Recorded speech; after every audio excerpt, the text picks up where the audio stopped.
Welcome back, everyone. Today, we're diving into a topic that's not just hot off the press, but is also sizzling with implications for global politics and economics. We're talking about the recent U.S. military power report on China and how it's stirring the pot between these two superpowers. You know, it's like watching a high-stakes chess game where every move could lead to a checkmate or a stalemate. So, let's unpack this. Oh, wow, that sounds intense. So, what exactly does this military power report entail? Like, what are they assessing about China's military? Great question. The report is essentially an annual requirement for the Department of Defense to evaluate the development of China's People's Liberation Army.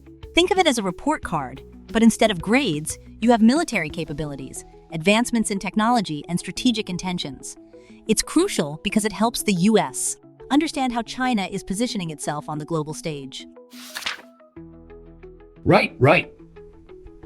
So, does this mean that the U.S. is worried about China's military growth? Like, are we talking about a potential arms race here? Absolutely. The rising tensions, especially with the upcoming inauguration of President-elect Donald Trump, are like a powder keg waiting to explode. Trump's plans to increase tariffs on Chinese goods are just one piece of the puzzle. It's like adding fuel to a fire that's already burning. The stakes are high, and both nations are on edge.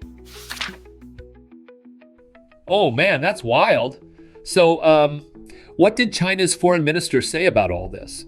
I mean, are they just sitting back and taking it? Not at all.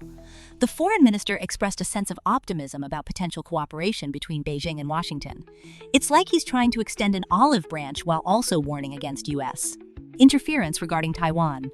He's saying, hey, we can achieve significant outcomes together, but let's not step on each other's toes. That's interesting. So, what's the deal with Taiwan? Why is that such a big issue? Taiwan is a sensitive topic because China views it as a breakaway province, while many in Taiwan see themselves as independent. It's like a family feud that's been going on for decades. The U.S. has historically supported Taiwan, which adds another layer of complexity to the relationship. Wow, that's like a soap opera. So, how are Chinese importers reacting to these tariffs? Are they just like freaking out? You bet they are. Chinese importers are bracing for further tariffs, and one entrepreneur shared that he faced a staggering total tariff rate of 23% due to retaliatory measures. That's a huge hit to his bottom line.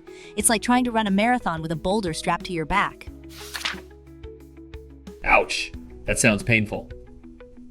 So, what about the cyberattacks? I heard something about accusations flying back and forth. Yes, indeed. China's National Cyber Incident Response Center has accused the U.S. of conducting cyberattacks aimed at stealing trade secrets from Chinese tech companies. It's like a game of blame where both sides are pointing fingers. The U.S. has been publicly attributing cyberattacks to China, which only escalates the tension. Wow, it's like a digital Cold War. So, do you think this will lead to any real cooperation, or are we just going to see more conflict? That's the million-dollar question. While there's potential for cooperation, the underlying issues trade, technology, human rights are like a tangled web. It's going to take some serious diplomacy to untangle it. But who knows? Sometimes, out of conflict, unexpected alliances can form. That's a hopeful thought. So, what's the next step for both countries? Are they just going to keep throwing tariffs at each other? Well, it's a delicate dance. Both nations will have to navigate these waters carefully.